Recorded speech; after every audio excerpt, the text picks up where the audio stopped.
Bonjour tout le monde, je suis avec Amélie Gartner qui est Love Coach et on est aussi amis depuis plus de 2 ans maintenant. On s'est rencontrés à Bali. Est-ce que tu veux te présenter un petit peu, Amélie? Bonjour Noémie, je suis ravie d'être ici avec toi, dans ton cocon.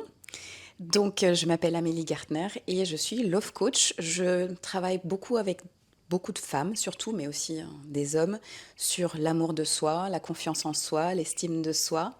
J'aide beaucoup de personnes à avoir des relations saines et équilibrées, ce qui veut dire que la plupart du temps, quand elles viennent chez moi, c'est pas le cas. Ce sont souvent des relations toxiques, déséquilibrées. Et j'aide à comprendre le mécanisme qui se joue derrière, pourquoi on accepte certains fonctionnements, certains schémas, certains comportements, et j'aide à changer la façon de penser et la façon de se sentir pour s'aligner à sa vie et vivre une vie de rêve. Amélie, pour la petite anecdote, qui m'a aussi accompagnée pendant 1 an environ, hein, 1 an dans ce domaine-là, et qui est aussi professeure donc dans l'école d'intimité sacrée aussi, qui vous coach et qui vous enseigne plein de merveilleuses choses aussi. Qu'est-ce qui t'a poussé toi à faire ce métier-là? C'était un peu par hasard.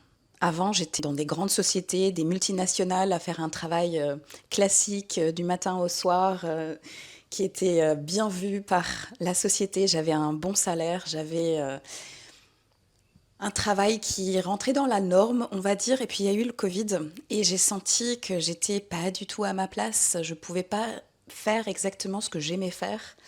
Et j'étais beaucoup dans mon yang d'ailleurs, oui, beaucoup dans les décisions. Je faisais ce qui m'apportait aussi un bon salaire finalement aussi. J'étais douée dans ce que je faisais. J'étais Key Account Manager et Business Development Manager dans des grandes multinationales américaines. Et ben, ça me donnait aussi un statut quelque part et je me sentais importante presque, on pourrait dire. Et donc j'étais assez fière de dire ce que je faisais dans la vie, mais c'était pas du tout aligné avec qui j'étais. Le soir, je rentrais, je me sentais vide. J'avais pas du tout, j'étais pas heureuse et je savais pas vraiment à quoi c'était dû. Il y avait pas que le travail, hein, il y avait beaucoup de choses aussi dans ma vie privée, dans la façon pour moi de voir les choses.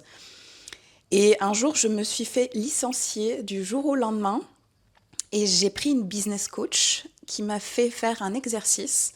Et c'est un exercice d'ailleurs que j'utilise régulièrement pour, euh, pour verbaliser, pour comprendre en fait ce qu'on voudrait dans nos rêves presque quand on n'a pas les injonctions de la société. Et c'est venu très très naturellement. Tout à coup, j'ai verbalisé que dans mon rêve, la personne à laquelle je pensais, qui forcément a un lien avec moi, elle était love coach. Mm. Et à partir de là, tout s'est enchaîné. J'ai trouvé une formation un peu par hasard. J'ai appelé le même jour, j'étais inscrite le lendemain et une semaine plus tard, j'étais à Paris pour me former. Tout s'aligne en fait petit à petit. Et ça a été pour moi un peu comme ça aussi, parce que souvent on me pose la question qu'est-ce qui a fait que tu es arrivé là? Parce que en 1 an, même pas en 3 mois en réalité, j'avais développé mon entreprise. Et c'est vrai que ça va très très vite quand c'est très aligné. Est-ce que tu peux nous raconter un peu, parce que Love Coach, ça sort pas de nulle part quand même, c'est basé sur des sphères de ta vie certainement, puisque bon, on sait tous que nous, entre les coachs maintenant, elles travaillent dans le domaine de notre vie où ça a été un peu plus la galère, quoi. et donc, et donc c'est là qu'on a beaucoup travaillé, qu'on a beaucoup étudié, et du coup qu'on est bon à transmettre ça finalement. Et est-ce que tu veux nous parler de ça? Ça s'est pas passé comme ça directement. En fait, j'ai remarqué que dans ma vie privée, ce que j'aimais le plus, c'est d'écouter mes amis parler de leurs problèmes de cœur. Je pouvais faire ça pendant des heures. Limite, quand tout allait bien chez elles, j'étais là, bah zut, de quoi est-ce qu'on va parler? Quand quelqu'un avait un problème relationnel, je pouvais écouter ça pendant des heures et je le faisais naturellement. J'étais passionnée par ça et aussi, bah, tout ce qui m'intéressait aussi à la télévision, etc., c'était beaucoup dans le relationnel. J'aimais étudier les relations, l'amour, les dynamiques humaines, parce que ça me fascine. Et encore aujourd'hui, je pense qu'on n'est pas encore arrivé au bout de comprendre comment ça fonctionne, à quel moment est-ce qu'on a une relation qui nous procure beaucoup de plaisir, de joie. Et je ne sais même pas d'où ça vient, cet intérêt finalement pour l'amour, parce que je m'appelle Love Coach, mais c'est pas tellement l'amour forcément, l'amour relationnel ou l'amour d'une personne, mais aujourd'hui, c'est l'amour avec un grand A, c'est comment vivre une vie pleine d'amour dans toutes les relations, et la première relation avec soi-même. Et puis, par la suite, oui, j'ai été dans une relation où j'ai beaucoup souffert et où j'ai remarqué que les relations telles que je les connaissais d'avant, c'est-à-dire mon schéma de famille, de mes parents, de mes grands-parents autour de moi, ou même à la télévision, il y en avait d'autres. Il y avait des schémas qui nous apportent pas la stabilité, la sécurité, le bonheur. Et tout à coup, j'étais là, ah, mais je pense que justement, on s'en aperçoit uniquement au moment où ça nous arrive à nous. Et c'est ça souvent notre chemin de vie, c'est de comprendre les choses qui nous arrivent et de trouver des solutions pour s'en sortir. Donc moi, j'étais dans une relation toxique, malsaine, et je suis restée, et je n'ai pas su sur le moment pourquoi je restais dans quelque chose qui ne me convenait pas. Et j'ai dû faire un long chemin de compréhension, de guérison, d'introspection. Heureusement qu'il y a eu le Covid pour m'aider à ça, d'être vraiment avec moi-même et dans le silence, pour comprendre ce qui s'est passé, pourquoi est-ce que j'ai attiré à moi une personne qui a créé cette dynamique, pourquoi moi je suis rentrée dans cette dynamique.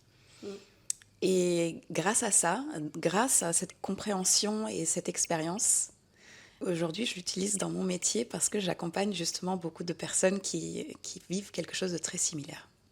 Heureusement et malheureusement, le fait qu'on ait vécu les choses difficiles, ça aide et soutient beaucoup dans l'accompagnement. Après, on comprend en fait par quoi les gens passent. Après, ça ne veut pas dire qu'on est obligé d'avoir vécu tous les traumas du monde non plus pour bien accompagner. Mais c'est vrai que du coup, ça t'amène vers une spécialisation. Et ça, on en parlait juste avant le podcast, qu'il y avait un peu deux types d'approches dans le coaching. Il y avait un peu les coachs de vie de manière générale, et c'est tout à fait OK, qui est des gens qui soient multitâches, on va dire. Mais nous, on est plus dans l'approche où on croit à l'expertise, on croit à la maîtrise d'un domaine, à être vraiment experte dans son domaine et maîtriser son domaine. Et donc toi, ça serait plus, tu vois, les relations, l'amour de soi, l'estime de soi. Souvent, des fois, je lui envoie des vocales, alors Amélie, il se passe ça, est-ce que tu peux me faire un petit retour, s'il te plaît, dans ma vie. Moi, ça va être plutôt l'intimité, la sexualité, puis la guérison à ce niveau-là. Parce que dans ma vie, justement, c'est ça qui a été le truc un peu déclencheur de tout. Et c'est quoi ta vision par rapport à ça, toi, la spécialisation? Est-ce que toi, tu vas plutôt vers des coachs qui sont spécialisés dans un domaine, ou tu aimes plutôt l'approche où tout le monde peut faire un peu tout? En vrai, nos domaines, c'est les sous-domaines du coach de vie de toute façon. Donc c'est vrai que quand quelqu'un vient nous voir, c'est avec une problématique souvent. Ils nous ont pas choisis par hasard. Et parce qu'il y a quelque chose dans leur vie qui, à ce moment-là, les fait souffrir sur une thématique, une problématique. Et c'est comme ça qu'ils nous trouvent. Mais en vrai, de toute façon, on va parler de beaucoup d'autres choses en même temps. Oui. Donc de toute façon, peu importe la spécialisation dans laquelle on a, c'est comme ça qu'on fait rentrer des personnes qui nous correspondent avec une situation de vie. Mais ensuite, on va certainement parler de plusieurs choses. Et c'est la même chose d'ailleurs en business. Beaucoup de business coachs me disent, les gens viennent avec une problématique business, argent peut-être, et en même temps, après, ils se retrouvent à parler de leur vie privée, de leur relation, de l'amour de soi. De toute façon, beaucoup de choses sont liées.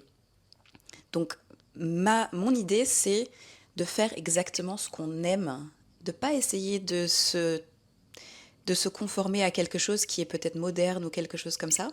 Je pense que ça doit venir très naturellement, et c'est à ce moment-là que c'est aligné aussi. Je le constate avec beaucoup de coachs.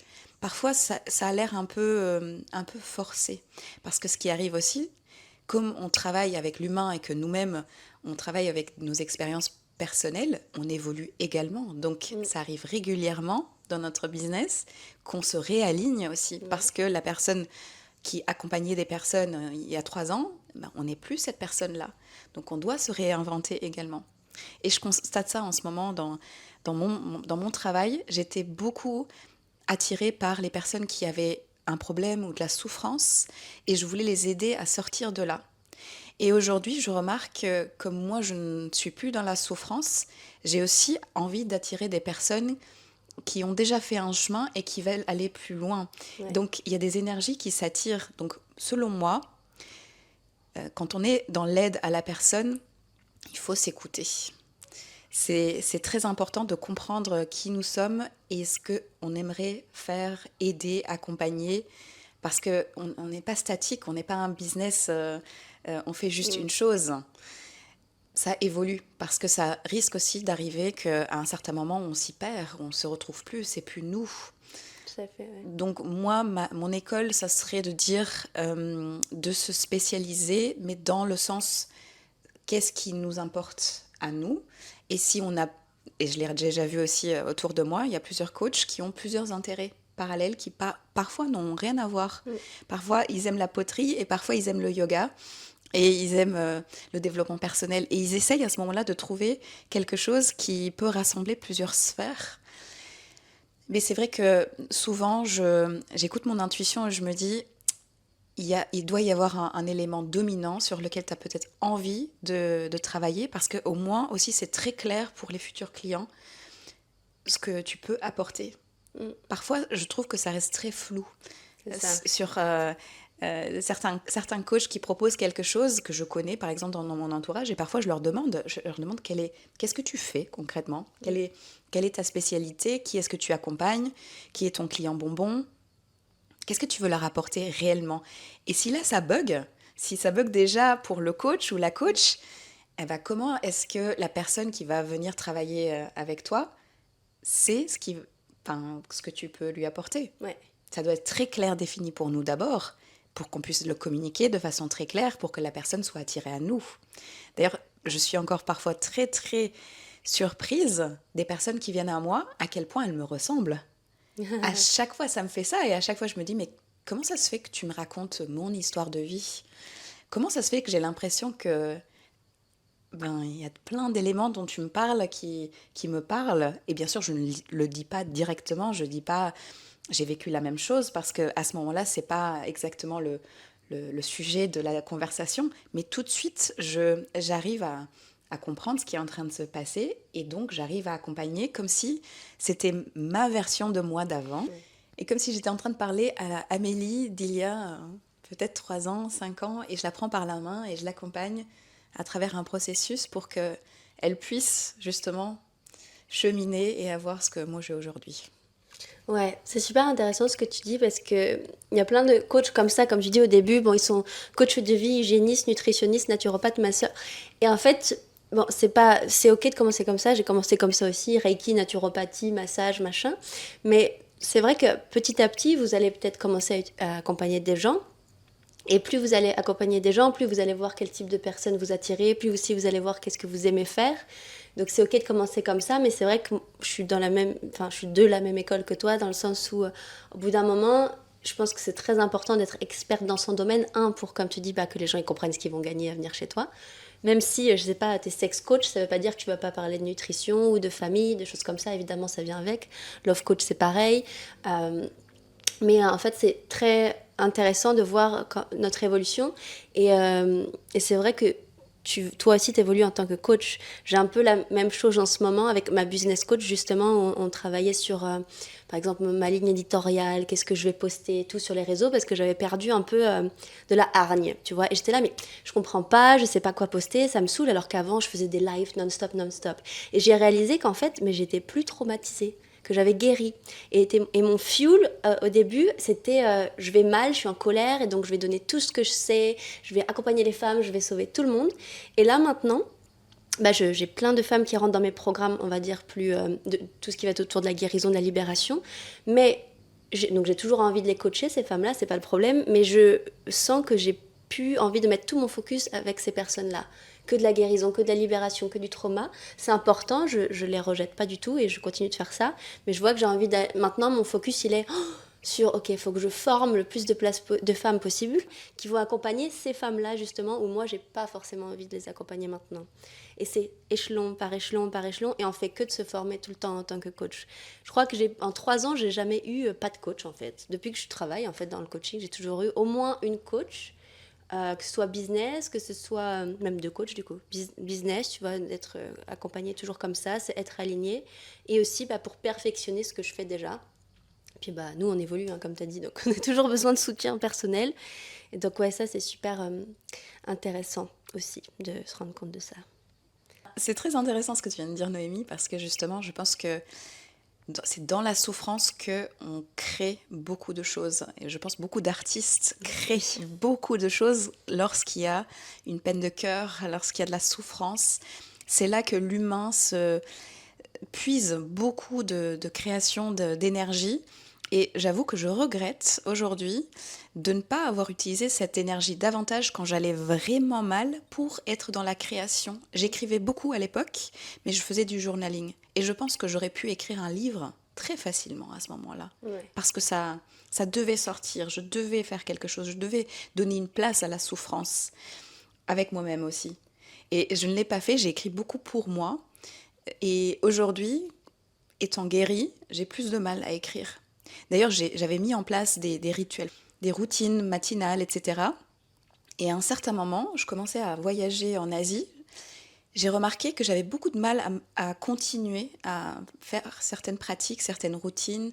Et de moins en moins, j'avais envie d'écrire, de noter mes pensées parce que j'étais bien avec moi-même. Et donc, ça se révélait pas. Et au début, je me forçais un peu.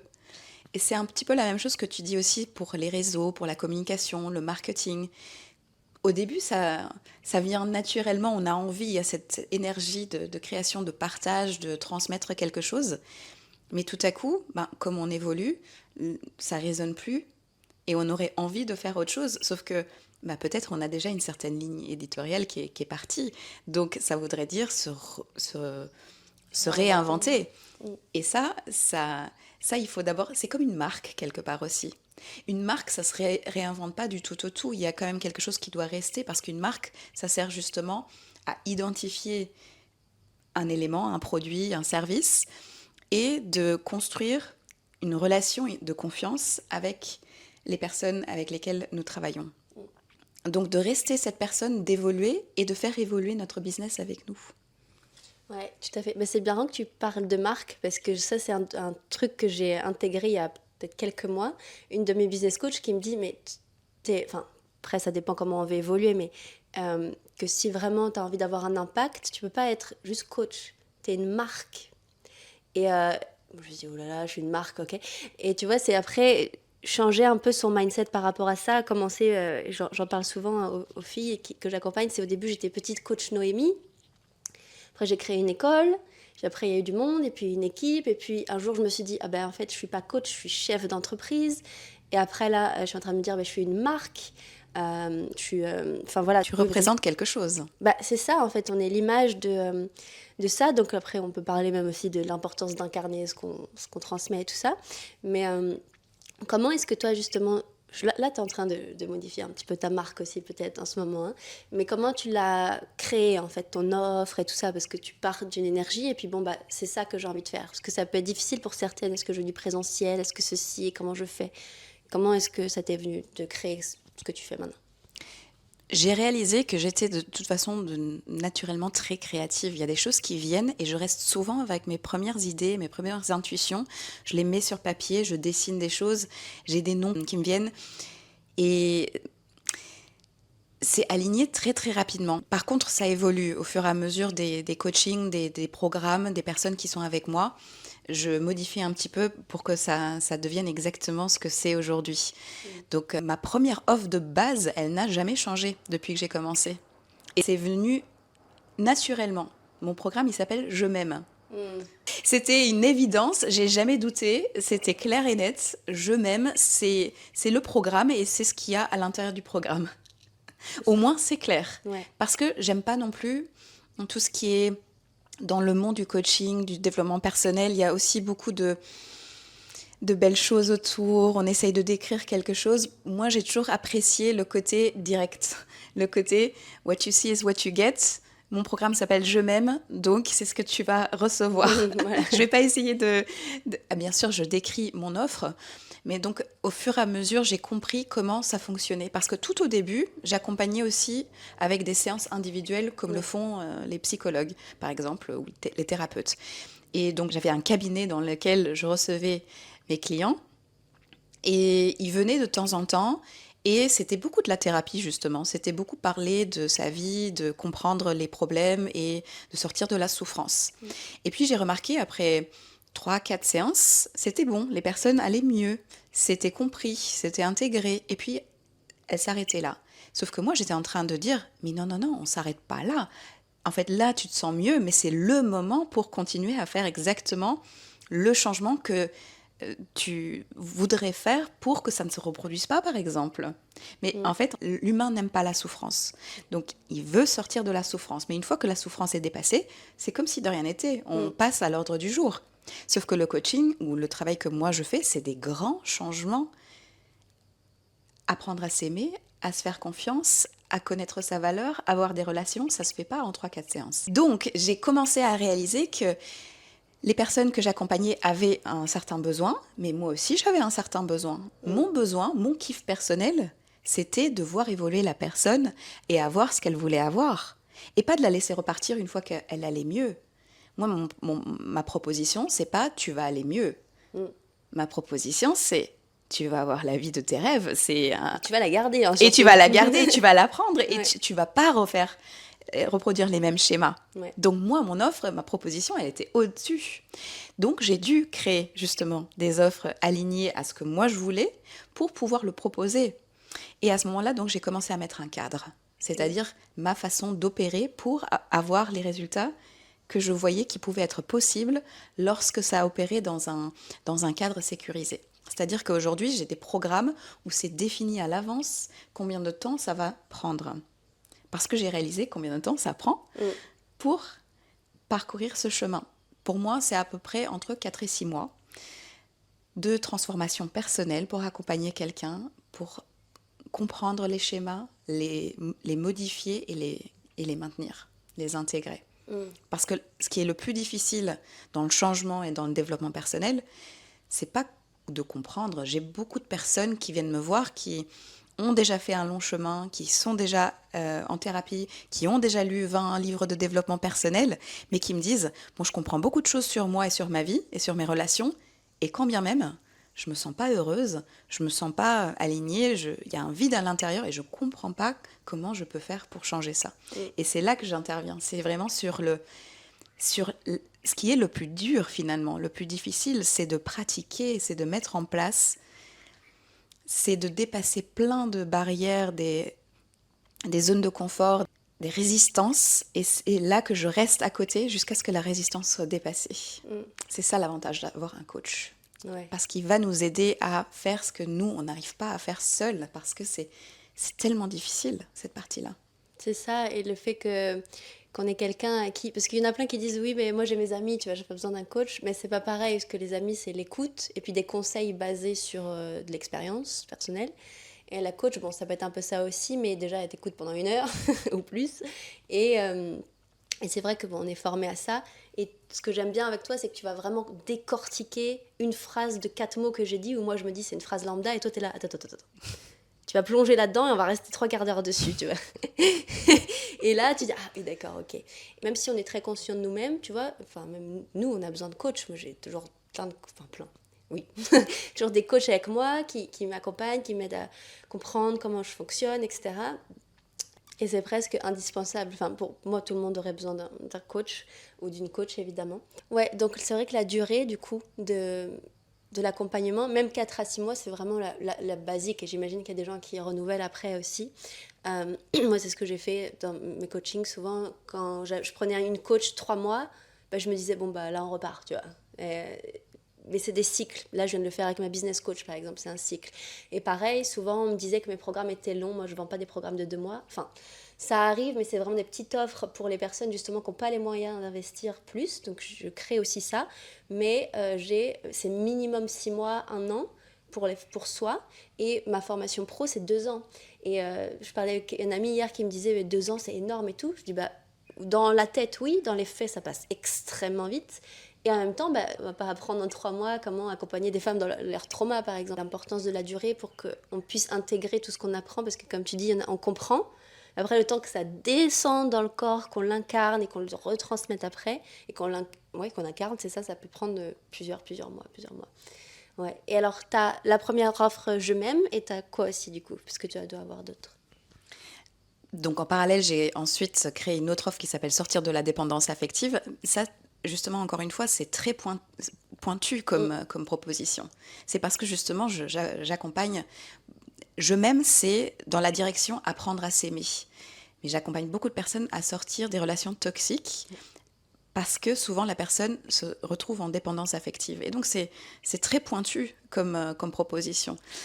Et beaucoup de gens se reconnaissent à ce moment-là et veulent faire cet accompagnement. Mais donc les deux sont individuels, sur mesure, sur 4 à 6 mois, elles fonctionnent de la même façon. Et je pense que ça, c'est mon don et ma zone de génie. Cependant, j'ai aussi remarqué qu'à ce moment-là, je donne énormément de ma personne, j'accompagne en profondeur, et jusqu'à maintenant, c'est ce qui m'a drivé, c'est ce que j'aimais faire. J'aimais voir la personne aller bien, je voulais pas faire du superficiel. Je pense que dans le développement personnel, on peut goûter un peu à tout, et je trouve que c'est pas ça. Euh, Accompagner l'humain, c'est accompagner dans quelque chose de profond, de quelque chose qui est vrai. Moi, j'aime pas tout ce qui est superficiel. Même dans mes relations ou dans mes conversations, je peux pas rester en small talk. J'ai jamais aimé ça.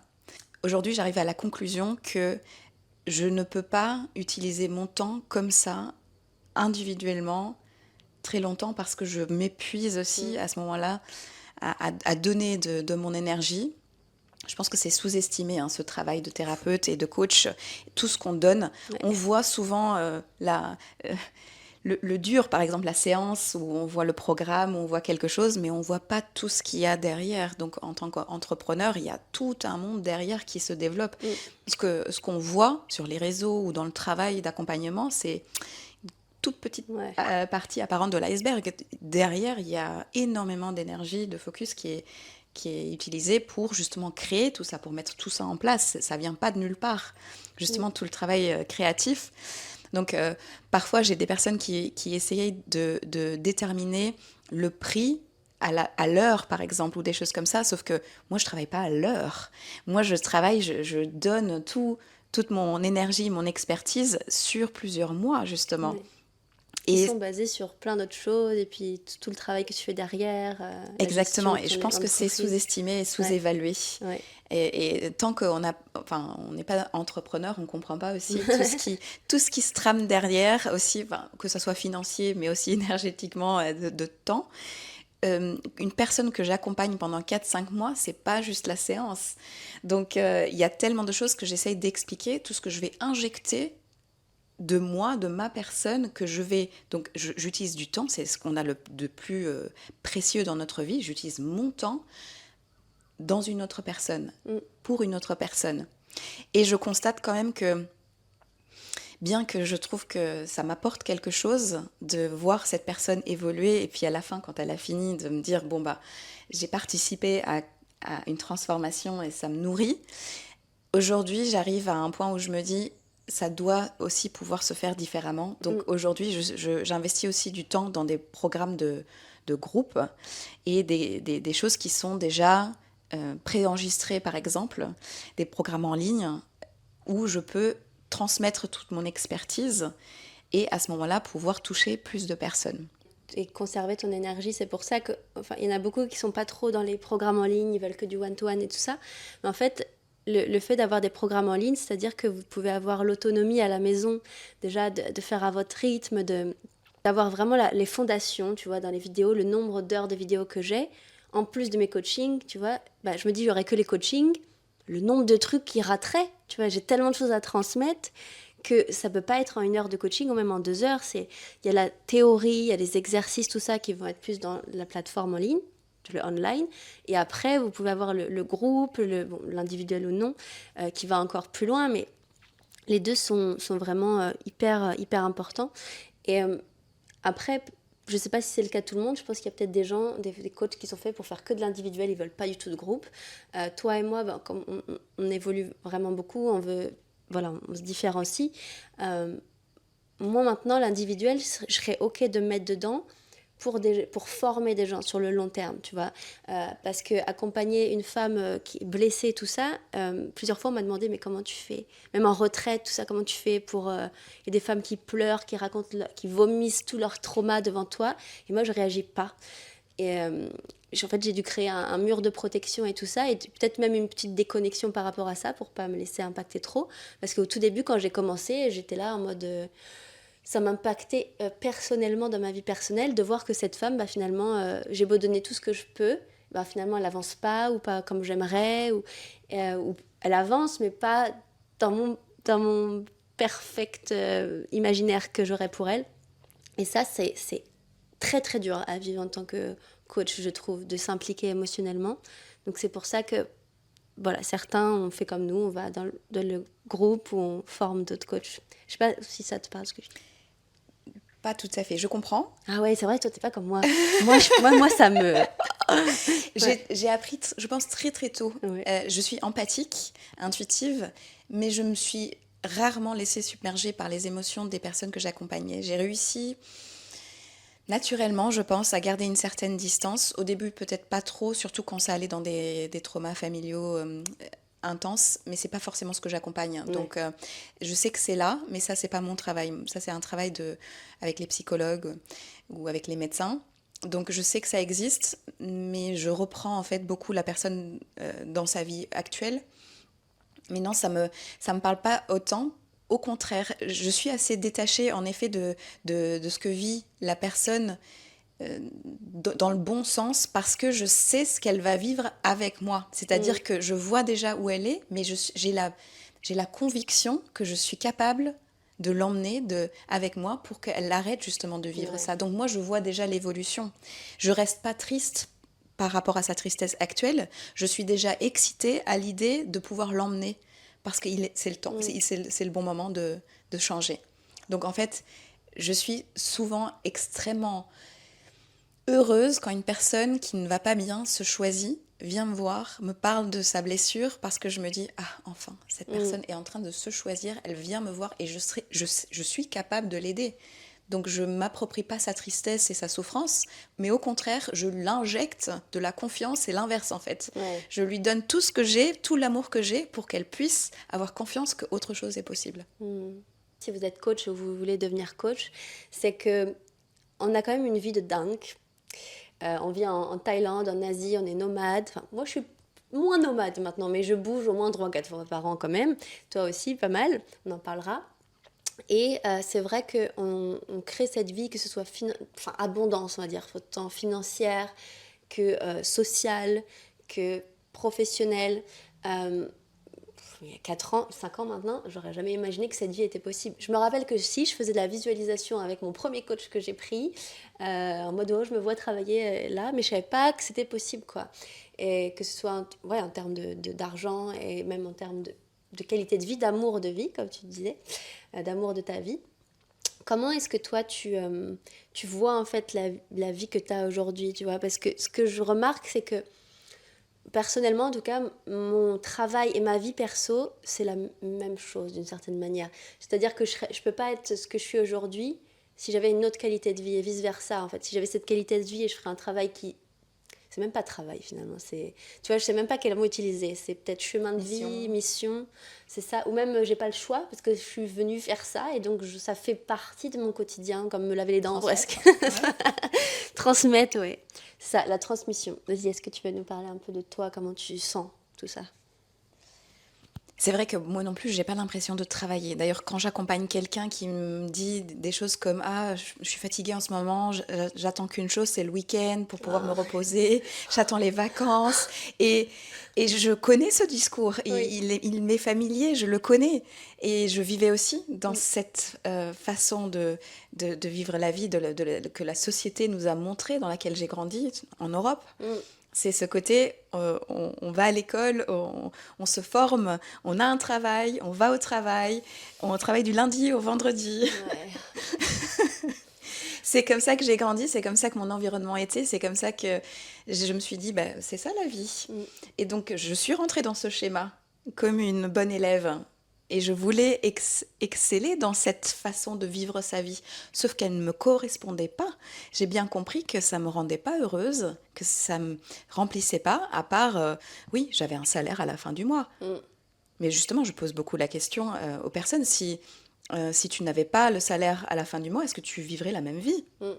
On ne se rend pas compte quand on est dans quelque chose qu'autre chose existe à l'extérieur jusqu'à ce qu'on le vive. Et Ouais. aujourd'hui, ma vie, c'est ma normalité. Donc je me rends même plus compte. Comme tu le dis, parfois, quand quelqu'un va mettre des mots dessus de ce qu'on est en train de vivre, de dire c'est une vie de dingue, je vais même plus la qualifier comme ça. En fait, c'est juste ma vie. Oui, Dingue. elle est dingue. Surtout si je la compare à ma vie d'avant. Ouais. Donc oui, forcément, beaucoup de personnes vont me dire, t'as eu beaucoup de courage à prendre ces grandes décisions, etc. Mais aujourd'hui, je le ressens plus parce que ça fait partie de ma zone de confort, de ma normalité, de ma vie. Aujourd'hui, je vis une autre vie. Et en effet, le travail et la vie privée, je vois pas la différence parce que je fais quelque chose qui naturellement me plaît. Donc, j'ai pas l'impression d'investir des ressources parce que beaucoup de personnes, quand je pose la question qu'est-ce que veut dire le travail pour toi, il y a une connotation de je dois faire quelque chose qui me déplaît un petit peu, un peu de souffrance pour mériter ensuite d'être payé. Ouais. Parce que est-ce qu'on peut se faire payer pour quelque chose qu'on aime bien faire? Ça, c'est tout un truc des business coach, c'est pour ça qu'on en a. Hein. Donc par exemple les artistes, comment est-ce ils arrivent à dépasser leur, leur croyance que ce qu'ils font ou ce qu'ils produisent a de la valeur et comment trouver sa valeur, comment mettre un prix sur quelque chose, sur un service, un produit. C'est très subjectif d'ailleurs, ça dépend de plein de facteurs, de toi-même, de ta croyance, de l'environnement, de l'économie. Et du coup, pour le vendre aussi. Du coût que ça engendre pour vendre aussi. Parce que c'est vrai qu'on a des coûts aussi pour vous vendre finalement. Exactement, ça aussi, on ne le voit pas tout ça, Ouais. bien sûr. Et, et oui, ma vie, oui, je mélange ma vie personnelle et ma vie professionnelle de façon très naturelle, quelque part.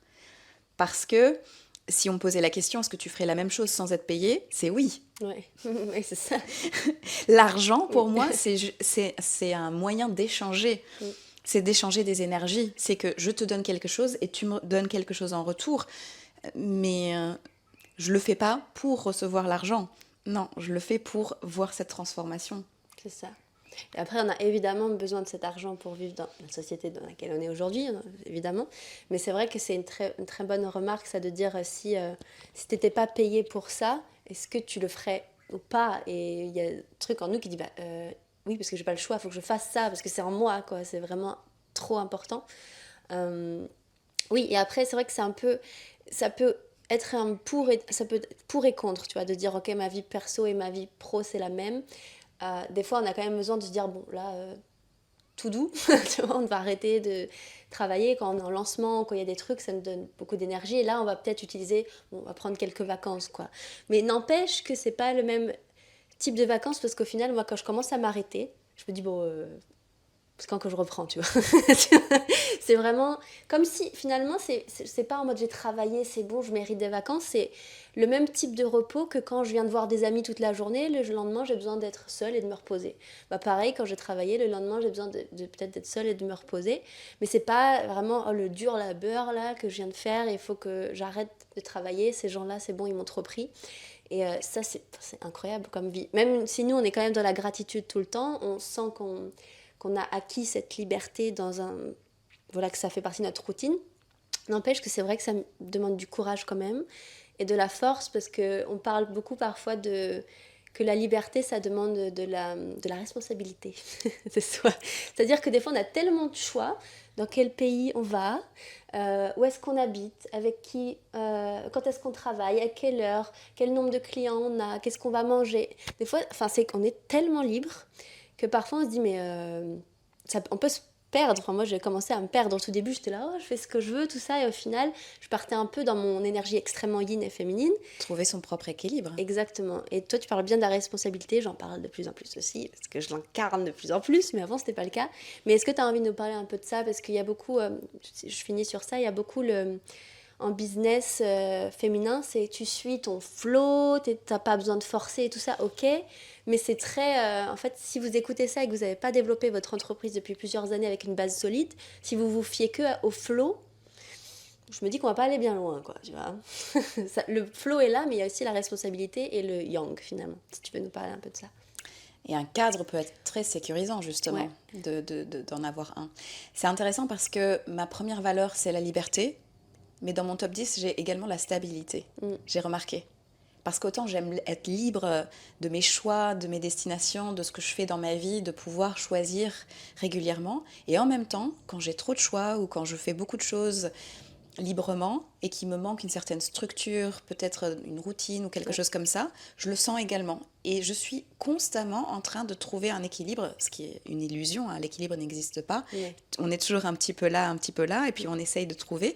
Et parfois j'ai des phases où j'ai envie de sortir de ma zone de confort, où j'ai envie de voyager, d'aventure, de découverte, etc. Et puis par la suite, je me dis non, j'aime bien ma routine. Ouais. J'aime bien savoir que le matin, je vais me réveiller, je vais aller à la gym, je vais aller coworker de telle à telle heure, d'avoir mes clients l'après-midi. Et puis le soir, je vois mes amis et puis j'ai passé une super belle journée. Certes, c'est une journée lambda quelque part, mais j'aime beaucoup. J'aime beaucoup la vie que j'ai choisie. Ouais. Mais donc j'alterne. Ouais. J'alterne justement le nomadisme et puis la vie d'entrepreneur. Tout au début, quand j'ai commencé, j'ai atterri à Bangkok il y a 3 ans. Et c'était ma première fois en Thaïlande. Et donc, mon envie de voir le pays, de découvrir cette culture, etc., a pris le dessus. Et donc, j'étais touriste au départ. Ouais. Et j'ai essayé de vivre un mode touriste, d'être avec les touristes, de voir plein de choses, les attractions, les temples, etc. J'en prenais plein la vue. Et j'avais mes clients l'après-midi. C'était impossible. Je m'épuisais, j'étais en burn-out, tourisme et nomadisme. Ouais. Ça ne fonctionnait pas parce que je devais me structurer ma journée entre le voyage. Je ne savais pas si j'allais être dans le train ou si ça allait tomber le moment d'un coaching, etc. Ouais. Ça ne fonctionnait pas. J'étais en alerte constamment. Et donc, j'ai fait ça pendant 6 semaines. Et là, j'ai dit, non, c'est pas possible. Non, être nomade, c'est pas être touriste. Ouais. Et être entrepreneur demande une certaine structure, une certaine rigueur. Bien que moi, je n'ai pas forcément des vacances, j'appelle ça pas forcément des vacances. En fait, je m'octroie du temps quand je sens que j'en ai besoin. C'est ça. Oui, c'est ça. J'ai eu ça aussi peut-être les 1 an et demi, première année. Et ce qui faisait, c'est qu'en fait, j'étais tellement en mode touriste parce que j'avais tellement c'était un peu le retour de bâton de ces 5-6 dernières années de salariat. Et là, d'un coup, je suis libre. Et du coup, j'avais pas envie de travailler. Et j'étais, même si je donnais quand même beaucoup de ma personne et tout ça, mon implication il y a 5 ans, 4 ans et demi, et maintenant que j'ai une structure, que là j'habite dans cette maison par exemple, tu vois, je sais que j'ai plus en mode voyage, je sais que je vais aller là et là et là un petit peu, mais je suis pas en mode tous les 3 mois backpack, surtout. Backpack, oui, ça. Surtout pas en fait. Si on veut vraiment se développer, comme tu dis, on n'a pas l'énergie pour être touriste, pas savoir si on va avoir de la wifi, pas savoir courir là, oh, j'ai visité là, hop, je m'assois chez ma cliente. En fait, tout ça, ça se prépare et je pense qu'on a besoin d'une stabilité finalement pour vraiment bien accompagner et développer ton entreprise, quoi. C'est comme construire ta maison presque, ton entreprise. C'était toujours à droite à gauche, tu sais pas ce qui se passe dans les constructeurs, les fondations, les trucs, t'es là, bon, ça a l'air d'aller. Et c'est un peu la même chose, oui. Donc c'est vrai que j'ai dit vacances, mais je pense que c'est juste une habitude de dire vacances et travail, tu vois, même je l'utilise. Mais c'est vrai qu'en fait, ma journée, je vais me lever, tu vois, je mets mon réveil le matin, pas tous les matins, mais je mets mon réveil parce que, ok, telle heure à telle heure, je vais filmer. Puis après, bon, là, je vais aller à la plage jusqu'à telle heure. Puis après, j'ai un coaching. Et puis après, bon, je sors avec mes amis. Puis demain, je fous rien. Mais après, là, hier, par exemple, j'ai travaillé toute la journée à la maison. Enfin, tu vois, c'est toujours suivre, être libre en fait de son truc, tout en ayant quand même un emploi du temps. Et dans l'emploi du temps, on peut mettre les espaces de liberté aussi quand même. J'avoue, je dois le dire, je ne me force pas à travailler. Ouais. D'ailleurs, il y a des clientes qui sont un peu surprises, on va dire, au début, parce qu'elles me disent « Amélie, tu m'as pas encore envoyé ça. Comme tu m'avais dit que tu allais le faire. » Et c'est vrai, je ne suis pas au taquet, je ne vais pas le faire à la minute. Et en fait, je me force jamais à travailler parce que je veux que mon travail, justement, ce que j'apporte, reste un travail de cœur et pas une obligation, justement. Et donc, parfois, au début, les personnes avec lesquelles je travaille doivent s'habituer un petit peu à ça, de savoir que en fait je le fais quand je le sens, quand j'en ai Mm. envie. Et ça, je pense que ça fait toute la différence. Le travail, la plupart des gens travaillent Pour... Ouais. parce que c'est comme ça et parce qu'ils sont dans un bureau et que voilà, c'est à ce moment-là qu'ils travaillent. Ils ont envie, ils n'ont pas envie, c'est pareil. Ils le font. Mm. Et donc beaucoup de personnes doivent puiser dans une énergie parfois qu'ils n'ont pas. D'ailleurs, qui a dit qu'il fallait travailler de 9h jusqu'à 17h, du lundi au vendredi? C'est une structure que la société, les entreprises ont mis en place pour avoir un certain cadre, Ouais. mais la plupart des gens n'ont pas forcément l'énergie exactement à ce moment-là. Moi, mon énergie, elle est très tôt le matin et puis en fin d'après-midi. Elle n'est pas forcément sur le temps de midi, par exemple. Donc à ce moment-là, je prends ce moment pour faire autre chose. Donc j'adapte ma vie et mon énergie à ce que je fais.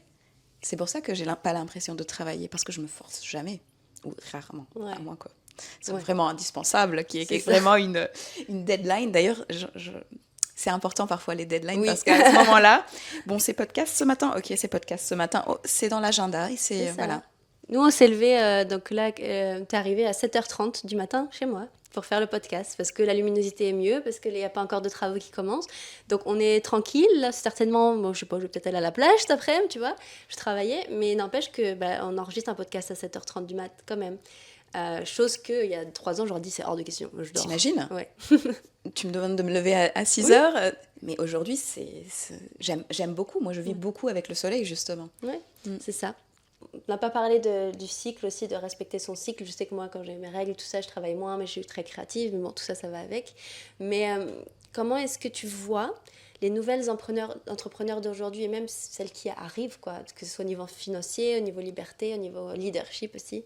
Est-ce que tu as envie de dire des trucs sur ça? Je pense que très longtemps, les femmes dans le monde du travail ont pris un backseat. Ils se sont dit, je vais avoir ce que je mérite, les personnes autour de moi vont bien voir ma valeur, etc. Et aujourd'hui, je me dis non, c'est l'inverse. Il faut la prendre, sa place. Il faut reconnaître sa propre valeur et en être persuadé et l'incarner, comme tu dis. Ouais. Donc aujourd'hui, il y a aussi beaucoup de yang quand même dans l'entrepreneuriat féminin. C'est de s'assumer, de prendre des décisions, de oser faire des choses. Justement, de ne pas attendre qu'on nous donne notre place ou qu'on travaille avec quelqu'un, mais d'être tout à fait capable de prendre des décisions pour nous, de se faire confiance, d'écouter notre intuition, de savoir qu'on a quelque chose à apporter. Parce que c'est ça, justement, toute la différence entre les hommes qui prenaient leur position, leur posture, qui il n'y avait aucun doute, parce que justement, tous les hommes le faisaient, donc forcément, ils faisaient pareil. Et les femmes reproduisaient un autre schéma. Différemment. Et aujourd'hui, on est tout à fait capable de prendre notre place tout en gardant notre yin, tout en gardant les qualités que nous avons, la douceur qu'on peut apporter. Et c'est ça notre défi de notre génération, c'est de constamment trouver l'équilibre entre le yang et le yin. C'est de savoir faire, mais de savoir être la personne. Et c'est là que réside notre force. Ça. Ouais, je suis d'accord sur ça et sur le fait aussi qu'il y a de plus en plus de femmes féminines, yin, qui ont plus de yin, qui travaillent plus avec le yin dans le coaching. Et je pense que c'est hyper important parce que ça ramène au niveau leadership, on peut appeler ça comme ça, ou même direction de la société, tu vois. C'est pas le mot que je cherchais, mais en tout cas que les femmes prennent une place plus haute, aussi grâce à l'argent. Tu vois, parce que le nombre de femmes qui sont millionnaires maintenant, ou qui font même déjà 6 chiffres par an, des millions par an, le nombre de femmes qu'il y a, qui ont besoin d'un yang en effet, mais qui ne sont pas forcément masculines non plus. Il y a une petite différence entre ça. Il y a les femmes yang masculines à 2000%, c'est sûr. Mais je pense que là, ce qui vient, c'est l'entrepreneuriat féminin avec un yang sain, qui nous drive et qui nous cadre. Mais là, je vois le nombre de femmes qui montent. Ces femmes-là qui coachent des autres femmes, même des hommes. Et donc, l'effet tentacule là, qui se fait dans la société, je trouve ça dingue. Et puis quand tu dis ça, je trouve que tu as une posture, tu vois, de reine, là, quand même. C'est vrai. Et en fait, c'est un peu incarner les reines d'aujourd'hui. Moi, c'est un terme qui me parle, d'incarner la reine de son propre royaume, etc. À travers ton entreprise. c'est trop important, je pense à l'échelle même mondiale, planétaire, on n'a aucune idée de ce qu'on est en train de faire, mais je pense que énergétiquement, c'est un truc de fou. Il y a peut-être 150 ans, enfin mon arrière-grand-mère n'avait pas de carte bleue, quoi. Enfin, je dirais, nous, on fait des chiffres de dingue, on aide les autres, on est incarné, on est saine, le plus possible en tout cas, tu vois, on a une... Enfin, c'est un truc de fou. Et ça arrive en très très peu de temps et très très vite. Donc là, je me dis, dans quelques années, je sais pas à quoi ça va ressembler, tout ça, mais ça va être un truc de fou. Ce qui est fou, parce que je viens de réaliser que dans ma vie, j'ai beaucoup eu de modèles, Ouais. aussi des femmes, bien sûr, enfin beaucoup, surtout des femmes, qui m'inspiraient. Et aujourd'hui, je me rends compte à travers tes mots que je pense que je peux moi-même aujourd'hui être un Oui. modèle. Mais c'est ça. Mais Et c'est je ça. m'en rends pas compte tous les jours C'est ça. parce que c'est ma vie. Mais quand je regarde le chemin parcouru et tout ce que j'ai déjà dans ma vie, et tout ce qu'on a mis en place, c'est... Mm. Ça a du mérite. Ça, c'est beau. À la fois, tu es en mode, bon, bah, je vis ma vie, chacun fait sa vie, quoi. Et en même temps, il y a presque aussi une responsabilité là-dedans, sans tomber dans la culpabilité, je suis responsable de gens, mais c'est juste tout ce qui va être...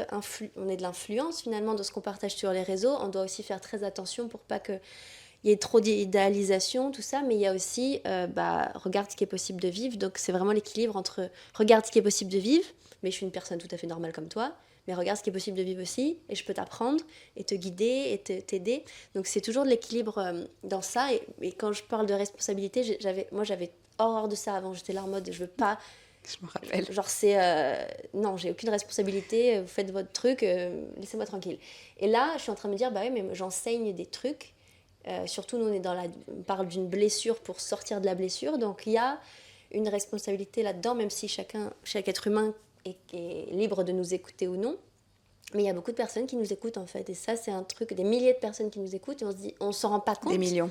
Oui, on se rend pas compte qu'il y a un impact. Oui, un impact sur juste là, notre conversation par exemple, sur la photo que je vais poster, sur le mot que je vais utiliser, sur la relation amoureuse que je suis en train de vivre et que je suis en train de montrer au réseau. C'est hyper important en fait. Bah, ça m'en revient quand quelqu'un me le dit d'ailleurs. Ouais. Tu m'as beaucoup aidée pendant cette période où tu m'as inspirée, où tu m'as motivée à faire quelque chose. Et parfois c'est direct quand c'est en travail, mais c'est très souvent indirect. Comme nous, on peut se laisser motiver par des personnes extérieures, elles ne sont même pas au courant que leur façon de dire ou de faire quelque chose nous a inspiré à faire quelque chose de similaire, de le remarquer. C'est ça. Et je l'ai dit très peu, mais à certaines personnes à qui j'ai fait un retour pour dire à quel point elles ont changé ma vie, j'ai vu qu'elles ont bugué en mode... J'étais là, mais meuf, t'es sérieuse? Enfin, regarde. Et elle était là, bah, je sais pas. Oui, elle sait. Et comme moi, je sais aussi ce que je transmets. Et je dis merci, mais je m'en rends pas compte. Tu vois, et toi, c'est pareil. Enfin, je me dis, j'aurais pas fait, par exemple, 1 an avec toi en coaching. Je me dis, mais je serais où, là, tu vois? Mon ventre, il fait du bruit quand je dis ça. Tu vois, genre, je serais où? Et puis, pareil, avec ma business coach, genre, je me dis, je paye un certain montant, par exemple, à cette coach. Et je me dis, oh là là, mais c'est hyper cher. Mais je me dis, après que j'ai fini, mais je te paierai 3 fois ça, en fait, sans problème. J'ai jamais eu une coach où je me dis... Enfin, non, jamais. J'ai toujours très bien choisi. Une coach où je me suis dit, j'aimerais bien que ce soit moins cher. J'ai toujours dit, mais oh là là, ce que ça m'a apporté, tu me demandes 3 fois le prix, évidemment que ça le vaut. En fait, il n'y a pas de... J'essaie toujours de transmettre cette idée d'investissement et ce que ça t'apporte, parce que les personnes qui nous entourent vont nous former et on va devenir quelque chose, quelqu'un. Et ça n'a pas de prix. Ouais. Merci Amélie. Avec plaisir Noémie. Eh bien, je vais mettre toutes tes infos en dessous le podcast, ou en tout cas autour de la vidéo, parce qu'il y a plusieurs formats de quoi il y aura cette vidéo. Il y aura toutes ces infos, et puis vous pouvez la retrouver aussi dans l'école d'intimité sacrée. Oui.